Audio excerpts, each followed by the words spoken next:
que ocorreu na escola aqui em Sapopemba, perto da minha casa, inclusive, trouxe à tona um aspecto muito nefasto da imprensa, de toda a mídia, principalmente a mídia brasileira. Você reparou que não se fala mais nisso, e por quê? Já rodou no Twitter, e é claro que você não ia ver isso nos portais de fofoca, você não ia ver isso na Choquei, você não ia ver isso no Felipe Neto, você não ia ver isso em nenhum outro veículo ligado à Globo também, tá? Mas rodou no Twitter quem foi o psicopata que cometeu esse crime. E o fato é que esse psicopata faz parte de uma comunidade que é muito, muito, muito protegida por esses agentes de mídia. Portanto, eu vou trazer aqui nesse vídeo coisas que você não vai ver na impressão normal. Eu vou dividir ele em duas partes. Primeiro, eu vou tentar, né? Vamos ver se o YouTube deixa eu mostrar alguns vídeos que estão circulando no Twitter.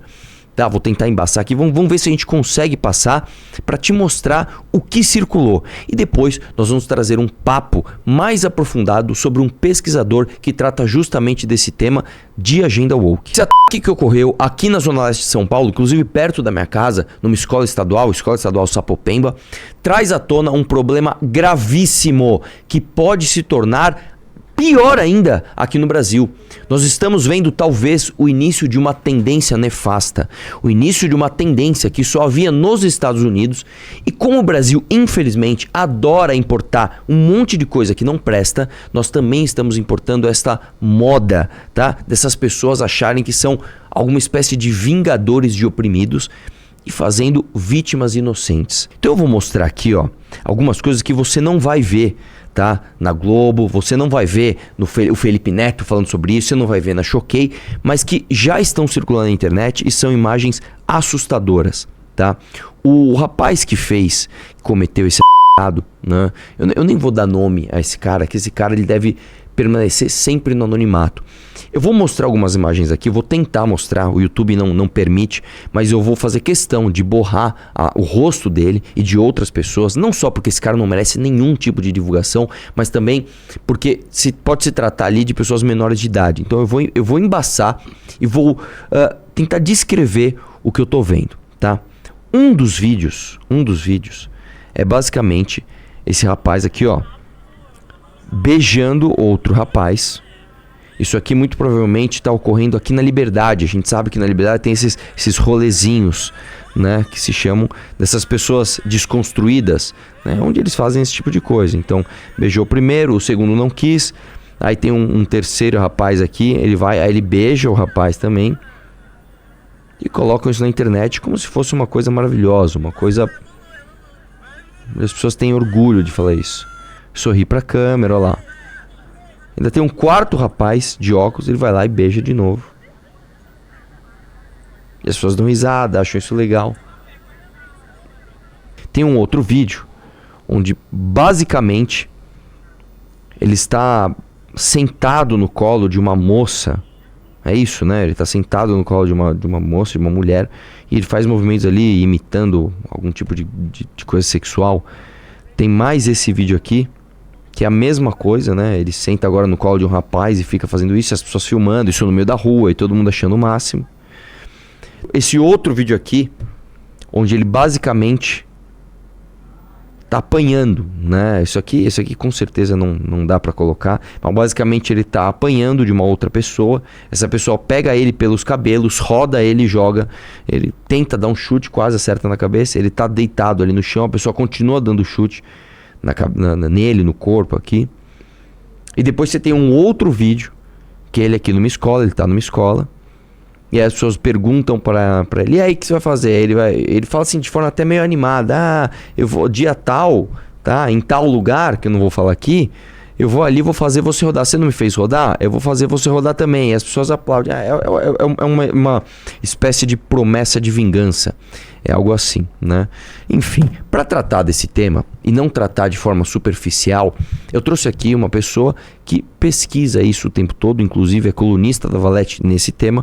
Estou trazendo para você aqui o Orlando Lima, para ele dar uma palavrinha e a gente conversar um pouquinho sobre isso. Então hoje eu resolvi fazer uma coisa que faz tempo que eu não faço aqui no canal, que é trazer alguém para falar sobre esse tema. Eu estou trazendo o pesquisador em cultura woke, Orlando Lima, que inclusive é colunista da Valete, fez uma baita de uma reportagem na Valete Trans. Inclusive vou pôr na edição aqui a capa da Valete Trans. Se você não tem, Ficou sem, né? Que acho que não tem mais como ter.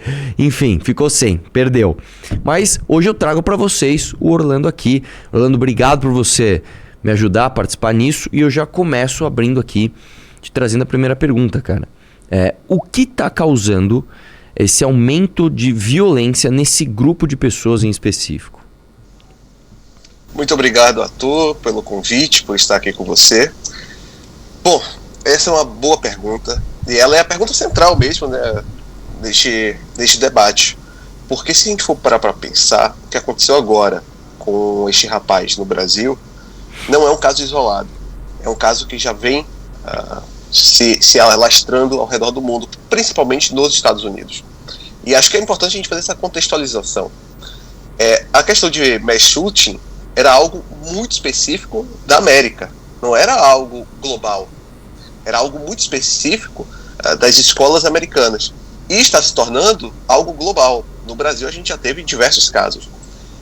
Antes, os pesquisadores em tiroteios em massa, eles sempre falavam sobre uma espécie de recorte social e racial que fazia esses tiroteios serem focados exclusivamente em héteros e brancos. Contudo, isso foi mudado nos últimos anos. De 2022 para cá, por exemplo, a gente consegue contabilizar diversos casos, e talvez o mais chocante seja o que aconteceu em Nashville, nos Estados Unidos, de uma pessoa dentro da tal comunidade LGBTQIA+, que adentrou uma escola, sua ex-escola, e matou pessoas. Agora, por que isso vem acontecendo e aumentando dentro desta comunidade? Talvez a resposta a gente tenha que buscar exatamente no antigo grupo, que eram dos héteros e brancos. Ali se dizia que era uma socialização diferenciada, era uma socialização prejudicada. Essas pessoas não conseguiam ter algum tipo de sociabilidade positiva dentro das escolas, ou seja, eram pessoas que sofriam bullying, eram pessoas que não conseguiam ter nenhum tipo de atrativo e destaque ali dentro, eram pessoas introvertidas e que, dentro da escola, tiveram sua sociabilidade completamente prejudicada. Desta forma, o tiroteio em massa, ele veio como uma espécie de resposta, como um retorno daquilo que está recalcado. O que acontece é que as comunidades, a comunidade LGBTQIA+, ela tem uma sociabilidade própria. Se formos pegar seus dados, por exemplo, de doença psicossociais, vamos pegar aqui o caso de suicídio. Bom, dentro da comunidade LGBTQIA+, estamos falando de uma taxa de suicídio que beira os 40%. Pessoas com disforia de gênero que transicionam, ou seja, pessoas transgêneros, têm taxas de suicídio que acima de 40%. É algo assustador. E aí, que se for comparar com pessoas que de uma orientação heteronormativa, é algo assustador. Por quê? Porque heteronormativos têm taxa de suicídio abaixo de 10%. O que significa que eles já têm uma socialização entre eles muito problemática.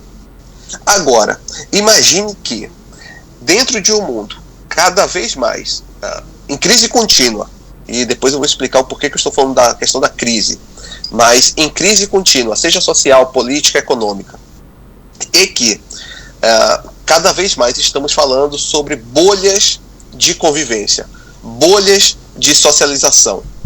Quando essas pessoas saem da sua socialização muito fechada e vai para, por exemplo, uma escola onde você tem uma socialização muito mais aberta, com diversas pessoas, com diversas orientações, com cada vez mais visões de mundo conflitantes, você tem um problema, porque há uma falta de capacidade mesmo de lidar com essas pessoas. E aí é que está acontecendo cada vez mais esse retorno dessas pessoas para as escolas com esse instinto assassino. E no caso, por exemplo, do Luluzinho, salvo engano o nome, Luluzinho ou algo do tipo, ele tinha um problema muito grande. vários vídeos dele já demonstravam um comportamento agressivo.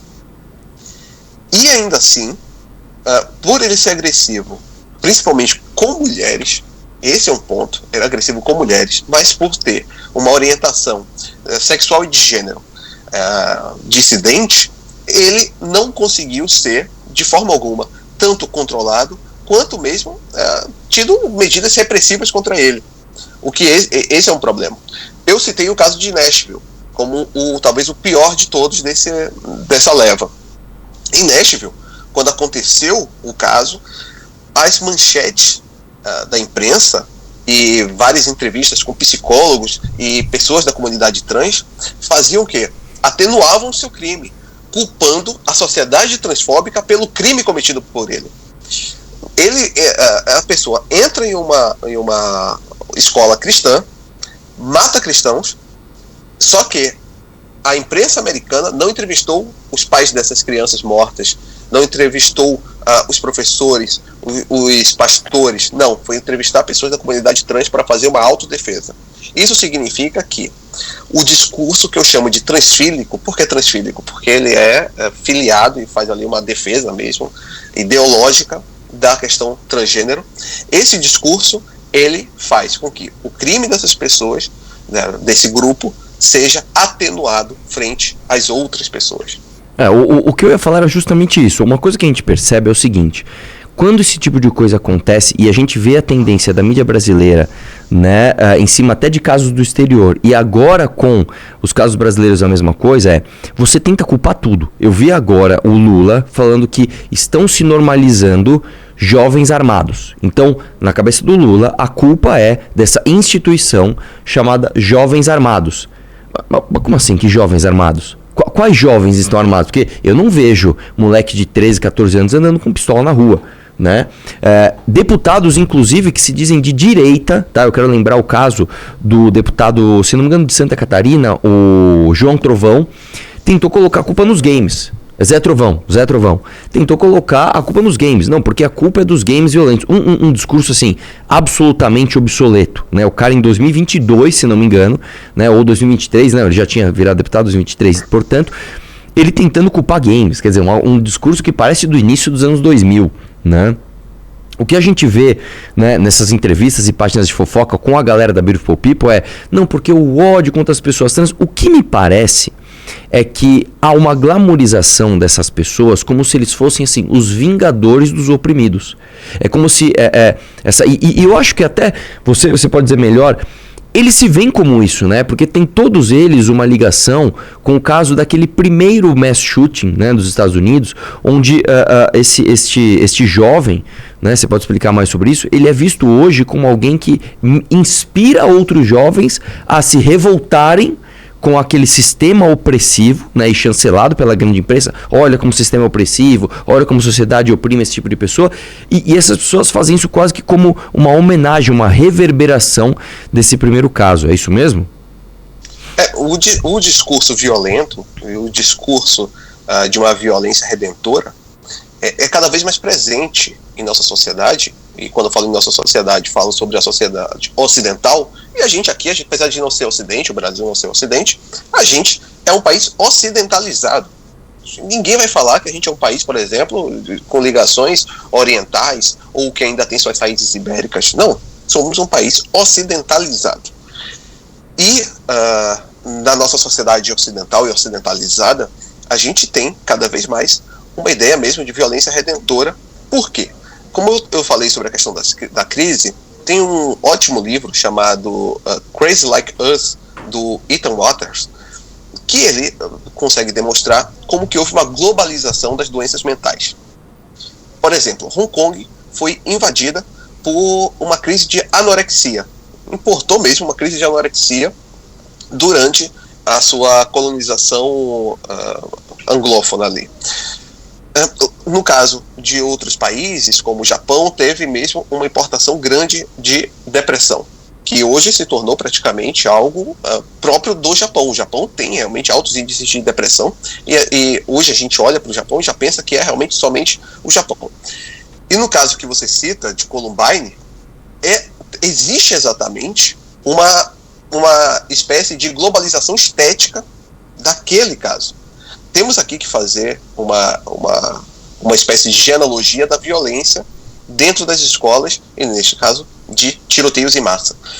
Imagine que aqueles garotos, eles conseguiram criar uma espécie de estética da violência contra o bode expiatório. É como se fosse aquilo ali uma forma de você conseguir expiar seus pecados, fazer uma expiação dos seus pecados, fazer algum tipo de, dentro de um ambiente que não apenas te oprimiu, mas como te violentou. E aqui a gente tem que sempre pensar, quando a gente vê discursos sobre violências estruturais, a gente está, de alguma forma, atenuando a violência fática, aquela que eu faço contra você. Se a gente está falando que existe uma violência estrutural contra mim, a minha violência vai ter alguma forma de autodefesa, né? É uma legítima defesa aquilo ali. E essas pessoas, eles veem realmente na sua violência dentro das escolas uma espécie de violência redentora.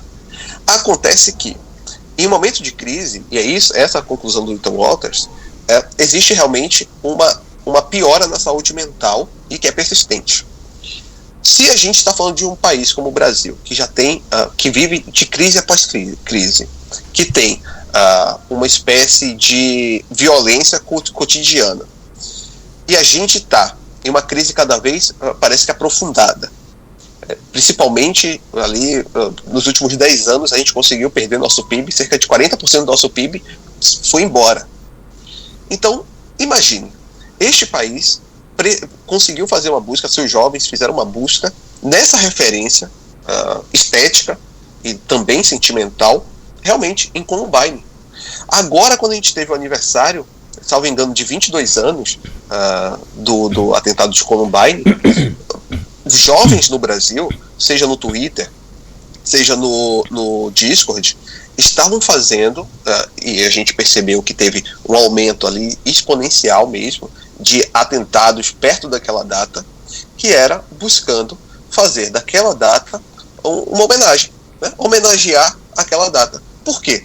Porque eles buscaram realmente uma referência estética e uma referência de legítima defesa contra essa violência estrutural que as escolas impõem para essas pessoas. E quando eu falo aqui sobre a violência estrutural que a escola impõe, é a visão delas sobre o que acontece, viram em Columbine realmente essa referência estética. E aqui a gente sempre tem que pensar, se as escolas estão criando essa espécie de monstruosidade, talvez seja a hora da gente rever até mesmo aquilo que aquela forma de socialização dentro das escolas. A gente passou por uma pandemia e perceba que foi logo depois da pandemia que o Brasil adotou esse tipo de prática dentro das escolas. E aqui eu sei que o Zé Trovão falou uma bobagem sobre videogames. Foi uma bobagem que ele falou. Mas a gente tem que pensar sobre um tipo de socialização virtual. Recentemente, eu tenho percebido que vários desses criminosos, quando vão dar ou entrevistas, ou tem vídeos deles, e principalmente os mais jovens, você percebe que eles têm um discurso completamente virtualizado. Não teve aquele caso dos garotos do Discord? Eu ia citar agora o caso do rapaz que ele matou a mãe, uma avó. E aí quando o repórter ia perguntar pra ele, ele fala, era exatamente isso. Ele falava coisas que parecia que ele tava no ambiente virtual. Ele, yep, nope, parece que não. Você vê que o cara tá numa atuação, parece que ele tá falando de forma... parece que ele tá colocando emojis na fala. Sim, sabe? Exatamente. É exatamente isso. É um pessoal que claramente teve as suas habilidades sociais retiradas, talvez pelo crescimento do ambiente virtual. Isso sim. Você pode claramente fazer uma correlação entre, olha, essa pessoa passa tanto tempo isolada num computador, tendo interações com outras pessoas somente no ambiente virtual, que ela não sabe como que é você interagir olho no olho com as pessoas. Ela não sabe... E não dá valor à vida. Exatamente. A vida da outra pessoa não tem valor, é um pixel para ela. Exatamente. Não, você sabe que a empatia humana, ela parte do princípio até da mimetização. Eu vejo você coçando a cabeça, eu fico com vontade de coçar a cabeça. Eu vejo você espirrando, eu aprendo como se espirra. né? Eu vejo você bocejando, eu bocejo também, isso é científico, né? Essas pessoas são retiradas desse ambiente real e jogadas nesse ambiente. Isso com certeza tem a ver. Agora, você falar que tem... Inclusive, tem um dado que mostra que é o contrário, tá? Os videogames, na verdade, o crescimento do videogame fez com que a violência per capita diminuísse. Os países que têm mais videogames, que têm mais acesso a videogames, as pessoas jogam mais, na verdade, tem menos violência per capita do que os países que não têm. Né? O que não impede, é claro, efeitos colaterais de ambientes virtualizados, como por exemplo, no caso dessas pessoas absolutamente doentes, né, que cometem esses casos. Em um dos casos agora que teve de mass shooting no Brasil, foi exatamente o rapaz, ele escrevia no Twitter que queria ver quantas kills ele iria conseguir. Perceba, ele se comunica como realmente estivesse em um videogame. Mas é culpa do videogame? Não. Neste caso é porque a sociabilidade dele é totalmente restrita ao ambiente virtual. Este caso que você citou é exatamente os garotos do Discord, que através do Discord conseguiam manipular mulheres a se cortarem, a se mutilarem, etc. E assim, destruiu vidas de diversas meninas, espalhou fotos de diversas meninas, ameaçava essas pessoas, criou um ambiente depressivo para essas meninas, mas para ele era apenas um ambiente virtual. A vida daquela menina era pixel em uma tela, ou seja, não tinha valor nenhum. Assim como ele joga, sei lá, LOL, aquela menina para ele era um avatar em um jogo. E aí a gente tem que pensar, por que isso se manifestou tão fortemente após a pandemia no Brasil? A gente já tinha no Brasil uma espécie de bolha. A internet já trouxe muito essa questão de bolhas. Agora, imagine que você se forçou a estar isolado. Então, aquela bolha dentro da internet se tornou talvez a sua única forma de socialização. Após você sair daquela bolha, de novo ser jogado em sociedade, você já não sabe mais como que você vai interagir. E tem um estudo de Jonathan Haidt, psicólogo americano excelente, que ele fala como que a pandemia nos Estados Unidos não trouxe esse tipo de solidão para o jovem, porque o jovem já estava solitário antes mesmo da pandemia. Talvez isso explique o porquê que os Estados Unidos seja o pai dessa grande tendência de mass shooting. Agora, em período de crise, o Ethan Walter já deixou claro, tende a doenças mentais serem globalizadas. E o Brasil é um país muito aberto a todo tipo de globalização.